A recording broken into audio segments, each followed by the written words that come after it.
Hi Pisces, this is Pisces Hub. Welcome to my channel. So for today's video, alamin natin kung ano magiging gabay, advices, messages ng tarot cards for Pisces sa araw na ito. This is a general reading Pisces, so pwede pong mag-resonate sa'yo to, pwede pong hindi, okay? So,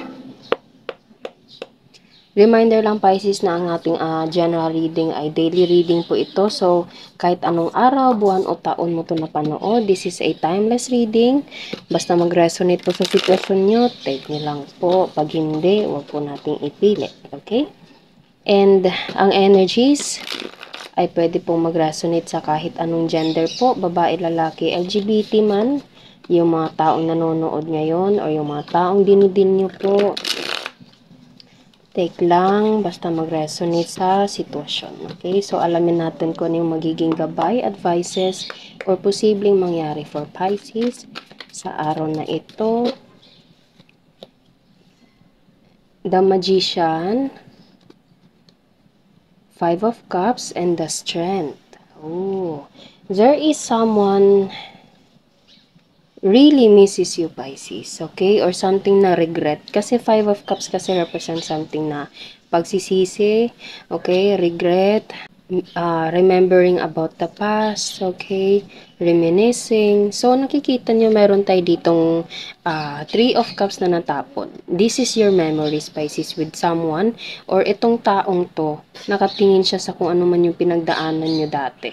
Okay? And sobra na itong pinagsisihan, sobra na itong, alam mo yun, sobrang down niya, nalungkot siya, or pwedeng ikaw. Okay? Pero there's a Two of Cups pa rin. There's a Two of Cups sa likuran ng taong to. So, there's a big possibility pa rin na magiging masaya ka. There is something na there's a love at the end of the cycle. Bigla ako na ano yung at the end of the cycle. So, maybe merong natapos, merong something na conflict, merong something na, nangyari na kung saan natapon yung Three of Cups na nandito, okay? Pero kahit natapon siya, kahit medyo, alam mo yun, magulo yung sitwasyon, meron pa ring love, meron pa ring emotion between the both of you, okay? So sa oras na ito or sa panahong to, hindi niya pa ito napapansin or hindi mo pa to napapansin, Pisces, okay? Mas focus ka dito, mas ano mo pa yung emosyon, mas malakas pa yung emosyon mo sa kung ano yung nangyari, okay? Pero, ito yung isa sa pinakamagandang card sa ating tarot deck. Kasi The Magician, number 1, okay? Pinakauna.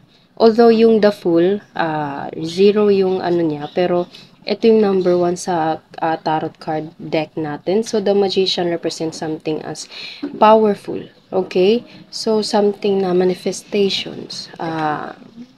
Alam mo yun, yung parang lahat ng mga magagandang bagay, good vibes, situation na inaasam-asam mo, hinihiling-hiling mo, mga pangarap, mga sitwasyon sa relasyon, sa pag-ibig, sa trabaho, sa pamilya, sa pagkakaibigan. Kung ano yung hinihiling mo, yun yung gusto mong minamanifest, yun yung gusto mong makuha. Okay? And you tried your best, and also the universe, God, your angel, is on your side. Okay? Kailangan mo lang talagang gawin yung mga bagay na kailangan mong gawin. It's either konektado ito sa taong dinidil mo or pwedeng sa sarili mo mismo. Okay? Alam mo yun, Pisces. Ramdam mo yun kasi Pisces is malakas yung instinct. So, alam nyo po kung ano yung ibig kong sabihin. It's either this is for yourself or this is something with someone you're dealing with. Okay? Sa table niya, punong-puno. There's a pentacle, there's a cup, there's a sword, and there's a wands. Okay? So, lahat ng mga magaganda, lahat ng mga kailangan mo is andito. Meron ka lang talagang ayusin or meron ka lang talagang, alam mo yun, yung parang i-build up pa or i-upgrade. It's either this is yourself or with someone else, as I said kanina. Okay? And the strength.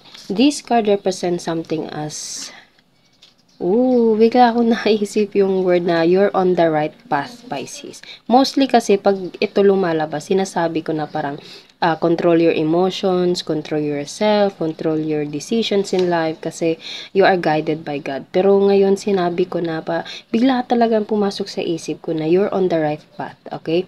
So, it happens for a reason. And yung kung ano man itong nangyari dito, there's a big reason behind it, okay? Kailangan nyo lang bigla ako na ano yung word na dahan-dahan. Don't rush things, Pisces, okay? Or this person is kailangan niya munang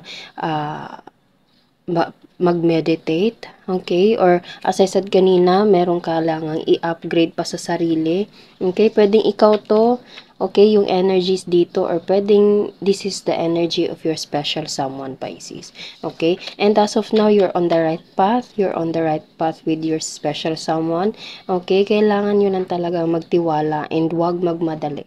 Okay? Kasi kakasimula pa lang ng taong to and marami pang pwedeng mangyari. Okay? And we attract good vibes, we attract full of love, we attract happiness, Pisces. Okay? So, ano pa po ang message niyo po for Pisces sa araw na ito? Ayun.